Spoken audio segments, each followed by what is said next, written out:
What up, boy? It's Chuck D and Public Enemy and Flavor Flav here. I shouldn't be doing this because I can't read anymore and I'm too old unless I have my glasses. But, you know, there was a rise of conservatism during this time that certainly was hallmarked to Ronald Reagan.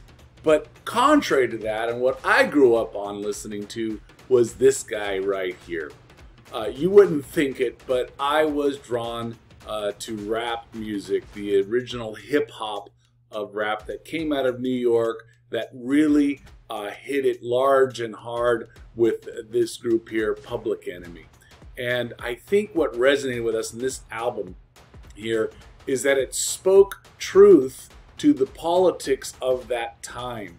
And there was a definite disconnect between what we saw on MTV and what we saw on television, kind of highlighting the wealthy people and how they lived, to what it was like to be living in inner city or poor, or the struggle. I love some of these lyrics here that, I guess rap that you would call them, that Chuck D had come up with. And this, just the song, the title alone, Rebel Without a Pause.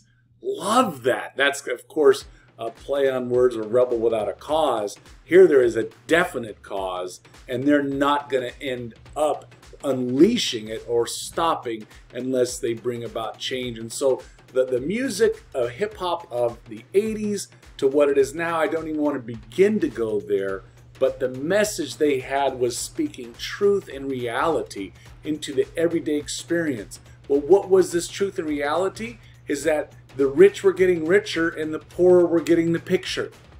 And there was a major disparity happening and widening when, under the time of Ronald Reagan and the Republican Party. So if you're really big into music, one of the top 10 albums, I think it's the probably one or two albums of all time. Seriously, I'll just say that, all time. Marvin Gaye, What's Going On, 1971, 72. This album spoke into the American experience, specifically the African American experience, and the distrust of the government, distrust of Vietnam, distrust of the economy, all sorts of things this album of Marvin Gaye weaves in and grooves into. This album here by Public Enemy, It Takes a Nation of Millions to Hold Us Back, was something that resonated with us during our college experience, that just ricocheted off of our minds and just cast, I don't know, just put us into a recognition that this is the album that typified us in the 80s. And so, yeah, you would hear us riffing these raps. Yeah, me and my baldness now, but we'd walk around with our watches and Flavor Flav. And anyhow, you know, were we posing? Sure, whatever. But we did at least understand some inkling of the struggle that most were feeling or experiencing in the major cities, those living in LA, just around the corner from us, figuratively speaking, where we were in college, and what it was like to be African American during that time. So in this module, where we're going to be talking about the rise of Ronald Reagan and the rise of this new right, or this conservatism, we need to recognize that Reagan does some unique things, and this conservative party makes some major shifts from where we were in the liberal politics, from starting with Kennedy, well, FDR, if you want to go all the way far back of him, through Kennedy, especially through the Great Society with Lyndon Baines Johnson, to where now he is trying to dismantle everything that was done during that time. And how does he do it? He begins attacking different government programs that are there to help with the impoverished and those who were the elderly, etc. He also, and the Republican Party and the conservatives, begin challenging the social values that they felt had been creeping into America ever since the late 60s and 70s, the liberalism and the peace and love movement and the counterculture that was there. And then lastly, Ronald Reagan and his increasing, again, to the Cold War tensions that haven't been to that heightened ever since Eisenhower and Kennedy were in office. Well, here you see two important graphic organizers that you're going to want to be attentive to for this chapter, in terms of getting you prepared for the exam and just kind of understand how Reaganism Reaganomics plays into things. Well, in class, we'll do this discussion and talk about the Reagan Revolution and watch the YouTube video. But here, I'll keep marching along so that way I don't take too much of your time. This was a campaign quip that Ronald Reagan would often say in his preparation. He was running against Jimmy Carter and as the Democrat, and Ronald Reagan as this guy coming out of California, this cowboy out of Hollywood. Did anybody think he had a chance or a shot? But somehow he talked in a way that resonated with the American people. So here's one of his famous quips that he had. He says, "It's not my intention to do with government. It is rather to make it work. Work with us, not over us. To stand by our side, not ride on our back. Government can and must provide opportunity, but not to smother it. Foster productivity, but not stifle it." Here you can begin to see that he has business in mind, that he is recognizing that the government since the Great Society has been paying the bulk of these programs out of taxes and is beginning to go broke. Reagan is going to, and the conservatives are going to be looking to the business community to help pull America out of the problems that they're experiencing. Here he is on the government campaign, on the campaign trail. I believe this is somewhere in California. And what is interesting is that he used another illustration that seemed to resonate with the people. And look at that highlight there. It says, "Government is like a baby," meaning its digestive tract, with a big appetite at one end and no sense of responsibility at the other of what comes out. I love that. Such a Reaganism. He was brilliant at all of these little quips and jokes and kind of down-home humor, sensical farm humor that resonated with middle America or most conservatives of that time period. What was the result of this? It was an immense landslide victory where you can only see, look at that, 4 or so states voting for him and giving, Ronald Reagan a huge electoral win over the incumbent Jimmy Carter.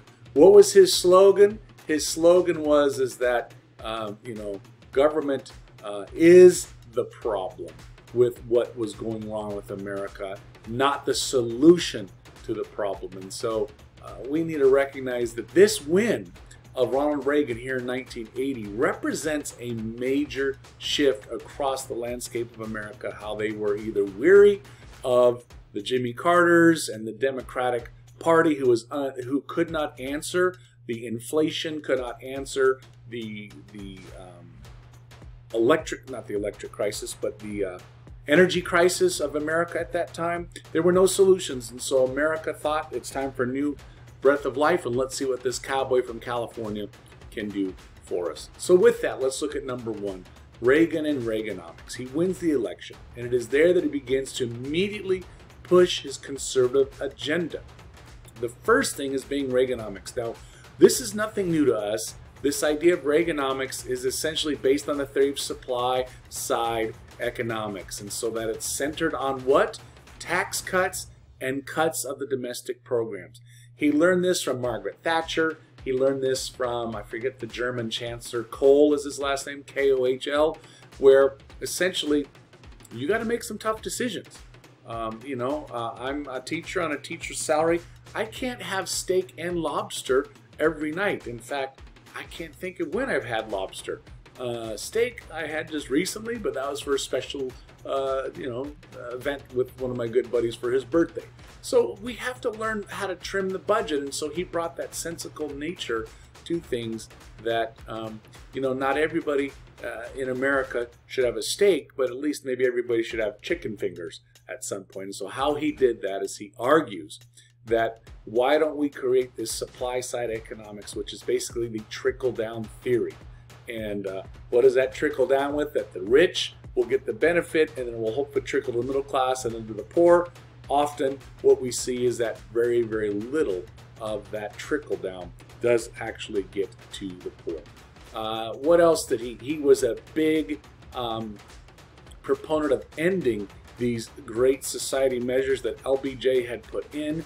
Why? Because they came at a major cost to the American government and the tax base, and he wanted to end affirmative action for various groups of getting into government jobs.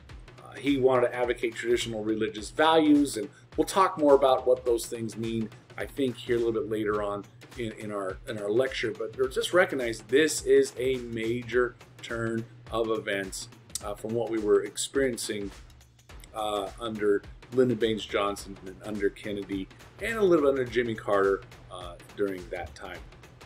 Some other aspects of what Reagan did in his early part of his first 100 days as president is he began passing with Congress with a lot of persuasion. And some argue he wouldn't have passed these things if he didn't. Someone attempted to commit his suicide, commit an assassination on him. And in that assassination attempt, it really kind of drew the American public towards him, and felt bad and everything. That's another reason how probably LBJ was able to pass with such tremendous speed and power the Great Society programs he had done because of the death of Kennedy. So here you see both sides of the aisle really trying to work hard to pass some of the president's agenda. What does this do? It cuts taxes and spending with the hope that this would decrease inflation and increase employment. Well, interestingly enough, it didn't kind of work that way. Eventually it did get to that. But initially by 1983, we've actually found that unemployment rose a little bit, okay?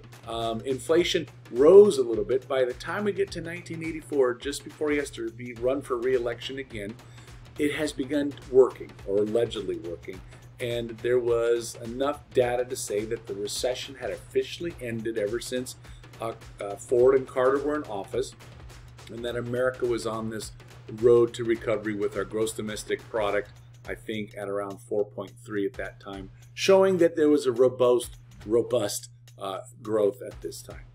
Now, please be mindful that as he's lowering taxes, he at the same time is giving major government contracts. We'll talk a little bit about that later on. So it's kind of an interesting thing that this not interesting, but Republicans typically do that, is they cut spending while at the same time increasing government spending in military. Okay, so that's how do they do that? Well, they often will lower benefits to other groups of the population that they feel aren't as needed or as necessary. Their big mindset of many Republicans is, hey, let's stop giving them a handout, let's give them a hand up for this and force their hand. Now take a look at this chart on the left-hand side I found on the internet. You can see here on the left-hand side, the highest percentage that are the wealthiest of wealthy were taxed. And I wish I can blow this up bigger here. But you can see that at 94%, I'm sorry, that the rich, the 1%, the 1%ers of America, they were taxed at 94%. When was that? At the height and peak of World War II. In fact, it would have been seen as un-American for them to probably, say no. And part of their argument is, well, what's the point of me not being taxed? Because if our government fails and if we lose the war to Germany, none of my money will exist anyway because I've already invested in these other companies, etc. So they had everything necessary to do that. Now look what's happened as we went through the Great Society and we keep moving through the 60s and the 70s. Look where we are, what Reagan wants to do. He wants to lower it to the wealthiest of wealthy, the top 1%ers, to bring it down to only 28%. What is his hope? Is that this is going to boost growth and boost job creation. Here you can see some charts. In some instances, it seems to work. Was that just a result of various factors, or was it a direct result of his supply side economics? Of course, as a good politician, he took credit for that type of thing. What were some of the things that he did under his Reaganomics and his policies that was there? Is that he turned to reduction of taxes. He said government should not be as involved in the stock market, meaning let's reduce how many antitrust things we have going on.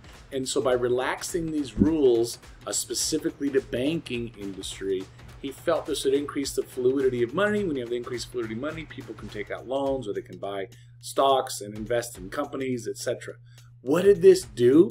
It only created opportunities for those who were already wealthy to be able to take out more loans, to buy more stock markets, more stock, or to expand their companies. So we saw a huge widening of gap. Hence why the rap music I listened to resonated with me as a college student, and how much struggles I was having, and a lot of others of us were, to barely make it. And here we see people on television, etc., just living very well, far beyond ours. And there's another thing here going on. There were quite a few movies made about corporate mergers here in the 1980s, and there was I've seen some political cartoons. One where you have the political cartoon read "Lost," and the other window had "Found."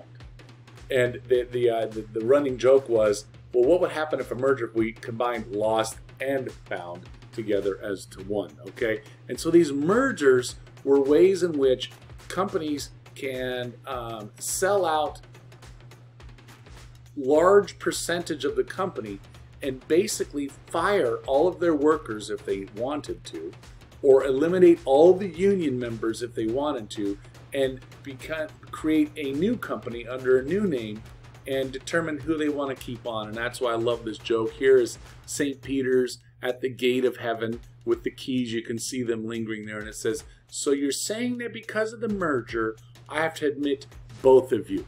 Okay, this is again just a tongue-in-cheek and a joke to that, but the corporate mergers were not about caring for the worker, were not about caring for the communities that these workers lived in, were not about maintaining the continuity of lifestyle for them. They were basically saying, well, we need to cut workers, we need to cut pay, we need to cut pensions, and this is what we need in order for our companies to remain viable and growing.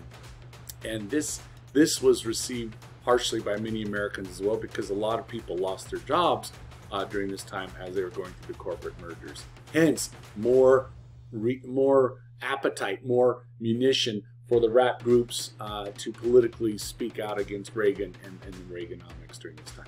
Another instance is the president was encouraging or discouraging unions from having a militant approach to this, because he was deregulating various industries. For instance, the air traffic controllers. He didn't like the fact that they demanded and kept demanding every year more and more pay that outpaced what the it's called, give me a moment, it's like an annual growth. There's a thing that we call, I don't have it off the top of my head, but that it keeps up with inflation.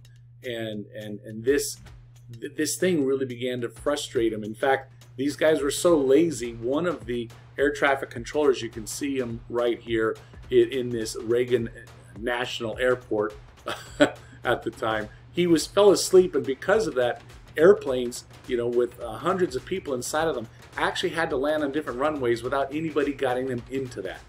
And his argument is, you guys are working us so hard, we don't have the ability to keep up and maintain all this with all the stress. And so they went on strike. What did the president do? He says, you can't do that. That will collapse the economy of the government and the economy of our country.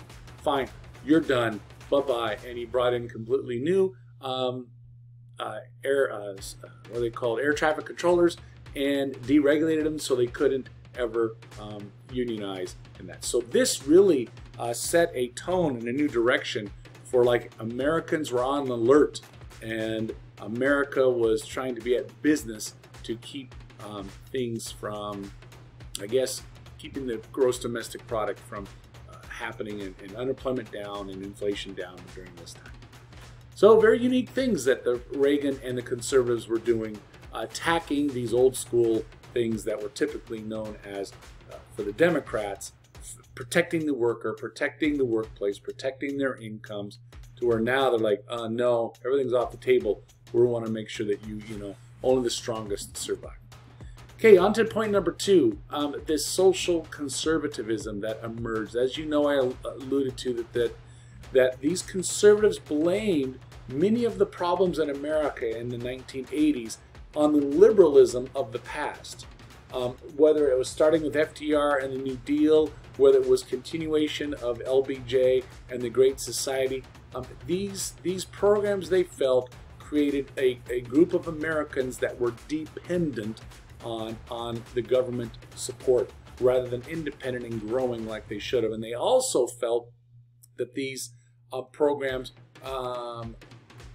created a decline in family values. And so what did these conservatives seek to do? Well, they wanted to elevate the role of Christian principles. They wanted to bring back prayer in school. They wanted to recognize that evolution was not a appropriate way to present evidence for biology. They wanted to certainly repress the opportunity for girls to get contraceptives. They had to, in fact, notify their parents up until they're 18 if they got them, or they couldn't have to go get abortions and all this. It was just a time where the government really imposed their will into the lives of many people. And I love that you can do actually like probably a Venn diagram, and I'd love for those who are taking the exam to consider what was the fundamentalist movement, or what was the Great Awakening movement like in the 1920s to those of this new right in the 1980s. There are definite similarities between the two, with some fundamental differences there of the new right. Moving on, I went a little too quick. This conservatism is emerging. Why? The new right felt very attacked and threatened because of these tolerant views that were being espoused by the liberals. And one of the first one that they felt threatened and attacked was by that of the homosexual community. If you remember, in the late 60s, you have the Stonewall riots there taking place at that club in New York City, where they're yearning to speak out against police brutality for those who were practicing homosexual behavior. And from that, it began to accelerate into a movement, and more people recognizing that they should have a place and a function and a form within America. Well, these conservatives arrived and says, wait a minute, no, time out. We think that's a wrong point of view. And then for them to feel like this was only validated, all of a sudden this new thing called AIDS emerges on the scenes. And I can remember of certainly being around during that time, and it was a lot like when the coronavirus emerged. You're like, well, should I be using the public restroom? Should I be going outside? Should I be staying inside? Should I be eating out in public? I mean, it was very similar between the two, how you perceive them, because nobody kind of knew how you got the AIDS. You just knew it was there. And many in the religious right, it was notified by the doctors that there were more men and women who were gay, or who had be prone to use drugs because of the intravenous drug addictions they were doing. So they were exchanging needles. That this is how the AIDS was passed between back and forth.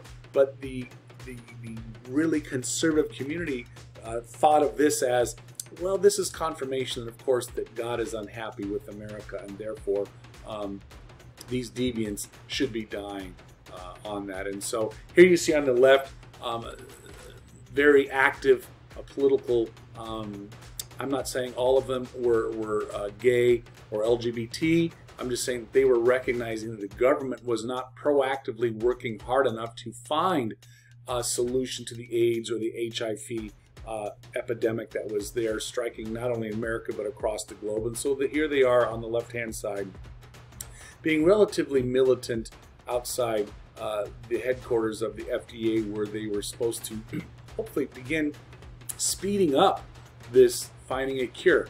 What was slowing it down? Well, the Republicans and the conservatives were like, why would we be spending money on that for these people who we think are already deviants to begin with?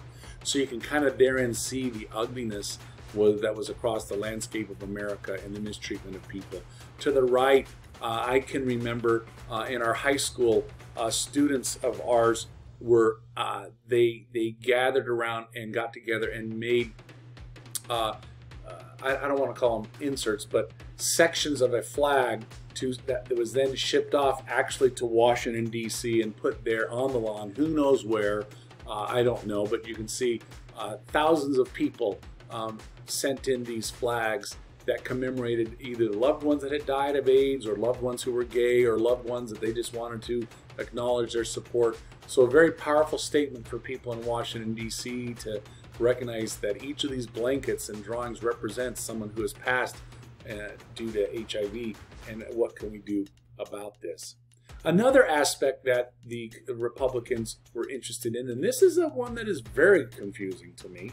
On one hand, confusing, but on the other hand, somewhat redeeming for the Republican Party. Typically, most Republicans or the conservatives have been against immigration from usually from the 1930s on, because they feel that the immigration people, they're going to come in and steal jobs, keep wages low, take these jobs away from hard-working Americans, etc., or they're going to come in and they're going to become a burden on this system, etc. Okay, so typically, time and time again, you see most Republican and conservatives are against immigrants or immigration. Well, Reagan took this and flipped it on its head and looked at it differently. He argued that the immigrants coming in, especially from Latin America, are ones that have a lot of conservative values, have a strong religious underpinning, or come from the Roman Catholic Church. And so that what would happen if we did allow them for amnesty? And so 1986, in his second term, he passed this Immigration Reform and Control Act that essentially, was this compassion or was this just for votes? When 11 million people come to America, and now guess who they get to attribute who brought them here due to amnesty? President Reagan and the Republican Party.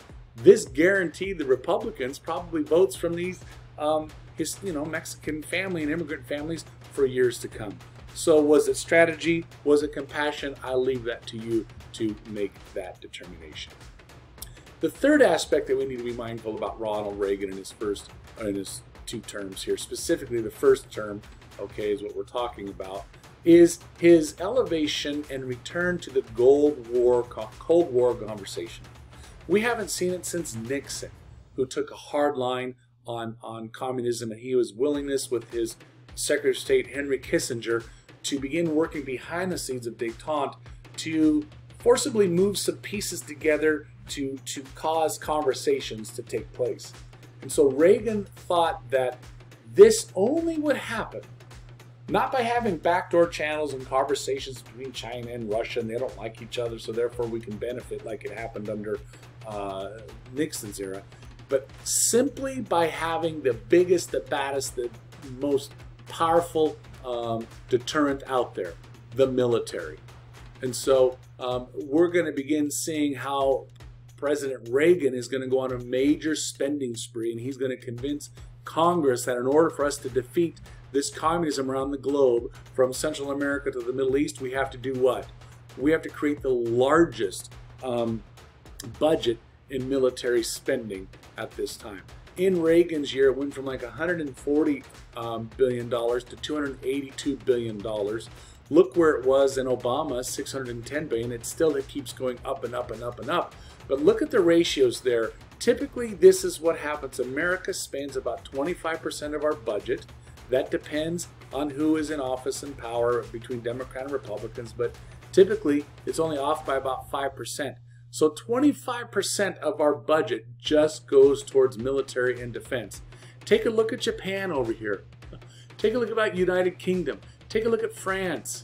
Okay, can you imagine what America might look like if we didn't spend as much on military and we spent more on maybe social programs, maybe more on improvements of our roads, or maybe education, right? I don't know. Please, if we were in class, we would have great discussion, and I would certainly ask a lot of questions to kind of get you talking and debating about the strengths and demerits of this. But there are plenty of how you spend a lot of money on military. That creates new inventions. Next thing we know, we have drones flying all over America and delivering, mail. Is that a bad thing that this new technology has come about? So anyhow, just recognize that this defense spending comes at a great cost, but it also does create new opportunities for technologies to emerge. Well, also during this time, we have a president.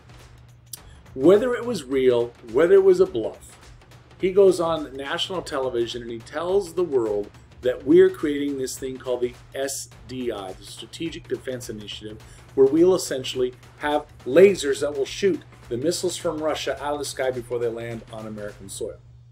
Russia's freaking out because they've just spent over 35% of their budget on developing these weapons, and come to find out that America has invented these lasers that will just shoot them out of the sky to making them obsolete. Oh my gosh, was this a bluff or was this a reality? You know, there's a lot of conversations about them, but either way, this was certainly escalation to the war. I'm going to talk about the NC-68 and this SDI comparison in class, but not right now during this video. So I love when we're talking about the Strategic Defense Initiative, or Star Wars, the president called it. We then begin seeing a lot of political cartoons emerge, and here you see Luke Skywalker on the left forging the force of the SDI and the Star Wars, and then you have curses to you, Skywalker, and his Luke, I'm your father. But remember, we didn't know this was his father at the time. They're wanting to kill him and take him off the planets, if you will, at that time. Well, Reagan's Cold War continues to happen, but in his second term, many Americans are starting to get frustrated with this escalation of the Cold War, the second Cold War, if you will. And so almost 58%, I believe, Americans are polled to say, why don't we go into some reduction of these weapons? And so this is where Reagan and the Conservative Party begin opening conversations of saying, we will get rid of certain amount of our missiles out of Europe if you, Russia, completely eliminate all of your weapons. Well, Soviet Union says, no, that's balderdash, that's wrong, we're not going to do that. But soon, eventually, there was negotiations between the two of them, and they signed this strategic arm reduction talks. Whew, Americans are breathing again. It wasn't like back at Ike and Kennedy when we were just on the cusp of war. We felt we were there again under Ronald Reagan and the premiers of Russia. It wasn't Gorbachev at that time, but we were like, oh man, it's going to happen at any time. Well, sadly, a South Korean airline, which remember America is an ally of South Korea, is accidentally shot down by Russians. Why? Because if you fly from one part of the globe 12,000 miles to another part of the globe, the quickest way is you got to go up and over, right? The Arctic. And well, that just happened to take it over Vladivostok, which was a military base. And because they didn't have the sophisticated satellites and everything like we all do now, they mistook the bleep on the radar to be one of America's B-52 bombers, we suspect, and so they shot that plane down without ability to, determine what it was. I think 290 lives lost. What was the result of this? America pulls out of the treaty. We then send over all these missiles back to our bases there. Soviets respond, feeling threatened, and now we're back to our corners, both sides with their arms crossed, saying, we're not going to do anything. And number four, the fourth area that Reagan and the conservatives were beginning to express their, mindset and their platforms on was this side of human rights and against communism. And when I say human rights, you have to recognize that America might claim that they're doing this for human rights, but I would hope that you sift between the lines, look between the white space and ask yourself, really, is America interested in the human rights of people, or are they really into it either for communism and fighting it? Are they really into it for the oil? Are they really into it for other reasons? Okay, so here is some irony that is going on, that you still have Russia and America fighting for control over Central America, or fight over control of different parts of the Middle East, Afghanistan for one of them, okay?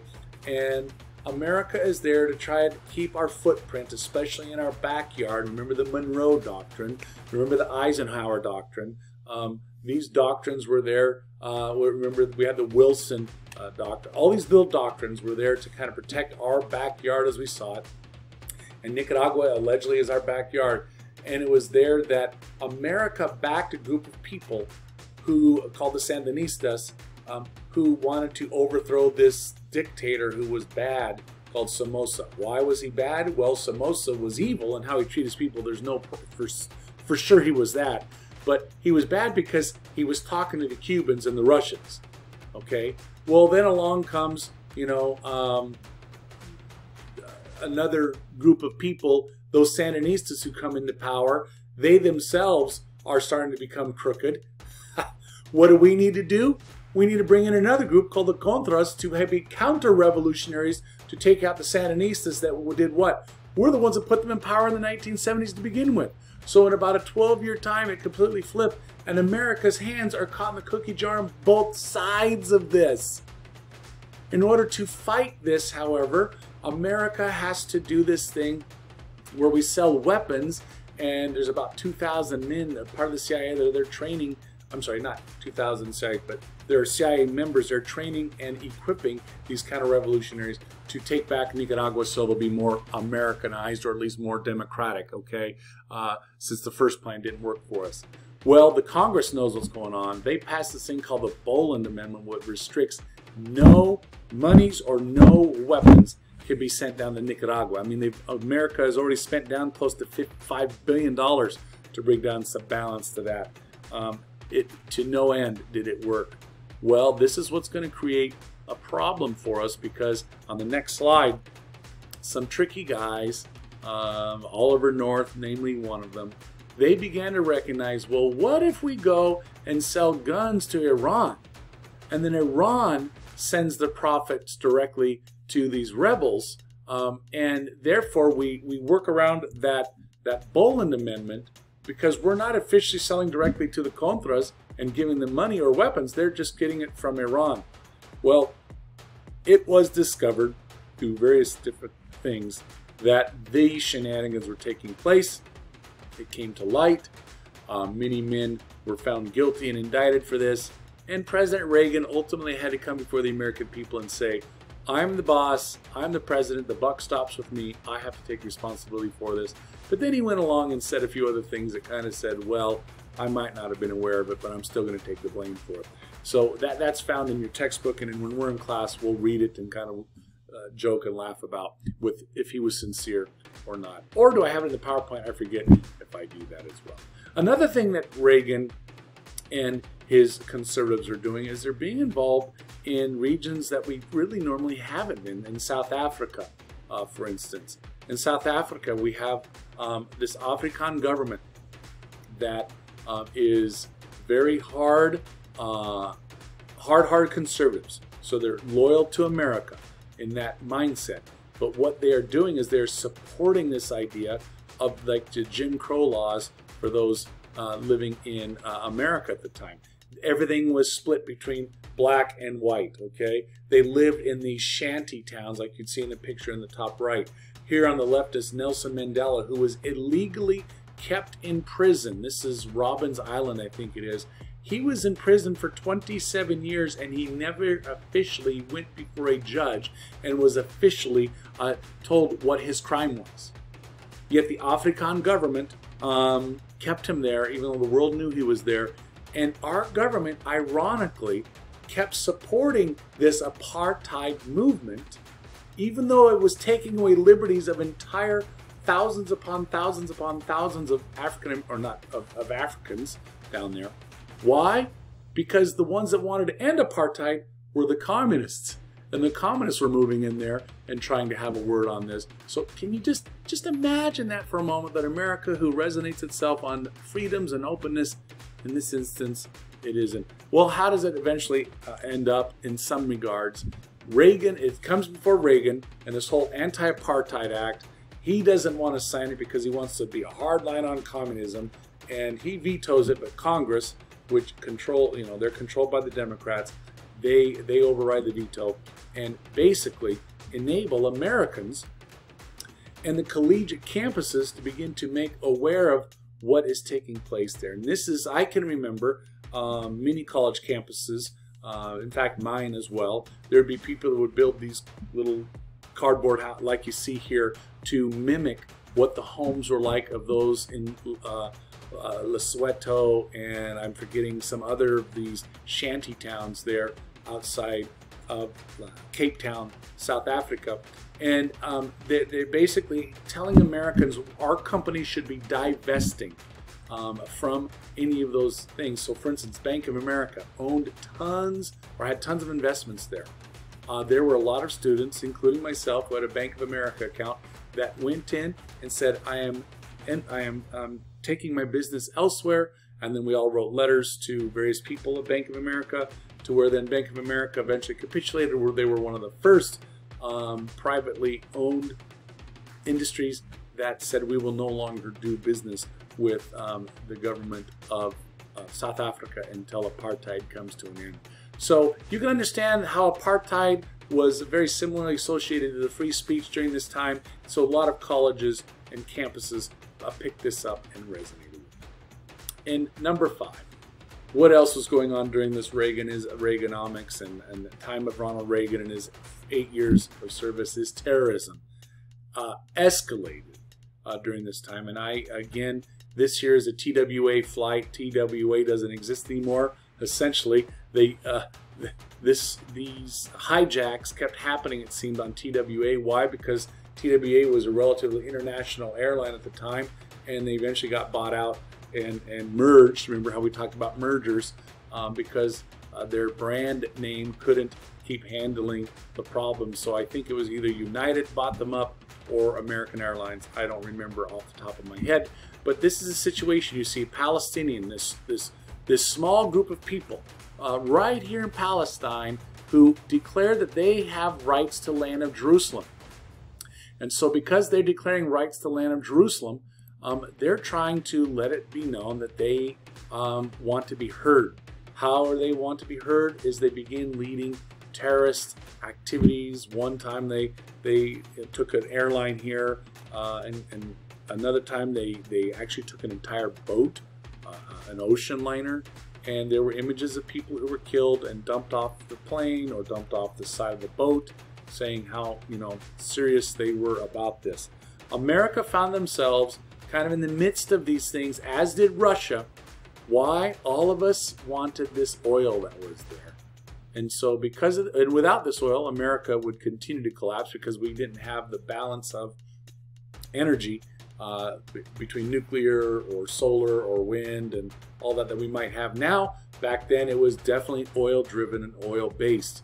And so America has our hands in the cookie jar in all of these things, and it seems as though we're trying to bring about solutions of peace to these regions, even though we ourselves are being attacked. For instance, in 1983, a truck filled with fertilizer drives into a compound, a marine compound there in Lebanon, killing over 250 soldiers that were stationed there for a peacekeeping mission. Okay, not many people that, if they're from the Middle East, wanted Americans or Europeans there. They wanted to have a say on how things were run and being done. And number 6, there was also a nuclear sentiment that we need to end this. And I talked a little bit about this earlier. I can remember certain towns, one of them Santa Cruz, where they have signs still up to this day if you visit them on the outskirts of town saying this is a nuclear-free zone. And that means various things. That one, power of electricity can't come in from a nuclear-derived power plant. 2, you can't transport anything nuclear coming through there. What do they do about X-ray machines? I don't know what they do about that. Maybe it's medical, so therefore they let it slide. But there was a strong movement of people who were protesting the testing, the production, the deployment of missiles that were there designed to, deliver nuclear weapons. And so this was something that was taking place between America and Russia. Well, in the second term of Reagan, in 1984 through 88, there's a new man in town in Russia. And this new man is elected as the new premier. His name is Mikhail Gorbachev. And Mikhail is bringing a new sense of openness and smile to Russia. And he is actually beginning to open up conversations with Reagan as to how can his country begin improving relations, but also keep his country growing towards a better degree of what? Openness and restructuring of their economy. So I love on this cartoon on the left-hand side how glasnost is this openness that we need as Russians to reveal the horrors of what Stalin had been done, the horrors of what Brezhnev and Khrushchev had done, the horrors of Lenin, the horrors of the 30+ million people that were killed under the different 5-year programs that Stalin had employed. Okay, openness, acknowledge what Russia had done wrong, and then perestroika, an economic policy of actually maybe allowing privatization of certain areas. What does that mean? Bring McDonald's to Red Square, yo. Okay, and so now we begin seeing the lightsabers being put away, and Ronald Reagan and Gorbachev, father and son, together again, Star Wars being stifled, and this new restructuring and peacefulness between Russia and America is beginning to exist, and treaties are signed, and it just seems definitely hopeful to what is taking place. One would like to think that Ronald Reagan here in 1987, really premonition of 2 years later in 1989, something it happened. Ronald Reagan in 1987 was there at the Berlin Gate and the Brandenburg Gate, and basically stating to Russia, which controls most communist aspects of the Eastern Europe, basically says, Mr. Gorbachev, we hear of your reforms and your openness. Mr. Gorbachev, we hear of your change and your openness. Mr. Gorbachev, if you seek peace, I'm reading here from the bottom, if you seek prosperity for the Soviet Union and Eastern Europe, if you seek the liberalization of everything, come here to this gate, Mr. Gorbachev, open this gate and tear down this wall. We will pick that, tear down this wall at our next lecture, but that is a very important aspect and legacy of Ronald Reagan, challenging Gorbachev to let the changes continue. To conclude, remember I started with hip-hop and how hip-hop spoke out against the crimes of this conservatism, okay, and the crimes of the rich versus the poor, and the programs that Reaganomics and the trickle-down theories had done. But for many middle-class or wealthy people of America, they felt Reagan was great and brought about a transformation and made America almost seem hopeful again, and everything was good. And so with that, stay tuned. We'll see what comes up next in our next chapter. So keep it classy, Golden Bears. Peace out.